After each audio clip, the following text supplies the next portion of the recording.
Good morning guys, সৌম্যর জগতে সবাইকে স্বাগত জানাই। আমি যেরকম ইউটিউবে কাজ করছি সেরকম করে যাব, ডেলি ভিডিও তোমরা পেয়ে যাবে। বাট আজকের থেকে আমি ভগবানের উপরে সবকিছু ছেড়ে দিলাম, পর যা হবে দেখা যাবে। যাই হোক, প্রতিদিনের মতন দুই বন্ধু বেরিয়ে পড়লাম আবার কাজে। আজকের কাজটা হলো সব ফিল্ডে গিয়ে মালগুলো খুলে খুলে নিয়ে এসে গোডাউনে রাখা। ফার্স্টেই আমরা চলে আসলাম গোয়ালাপাড়া ঘাটে।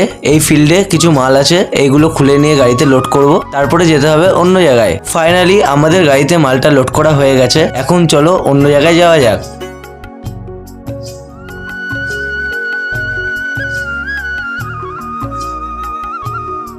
তো ফাইনালি পৌঁছে গেলাম আর একটা ফিল্ডে। এখানে লোকেশনটা খুবই সুন্দর, চারিদিকটা দেখতেই পাচ্ছ। সত্যি বলতে আমরা যেই কটা ছেলে আছি খুব মজা করে কাজ করি, মজাও হয় আবার একটু খাটনিও হয়, বাট মজাটাই আমাদের বেশি হয়। তারপর বাড়িতে গিয়ে খাওয়া দাওয়া করে আবার আমরা বেরিয়ে পড়লাম কাজে। আজকে কাজ করতে করতে অনেকটাই রাত হয়ে গেছে, তো একটু আগে বাড়িতে এসে স্নান করলাম। চলো আজকের মতন এইটুকুই থাকুক, আবার দেখা হবে নেক্সট ব্লগে। টাটা।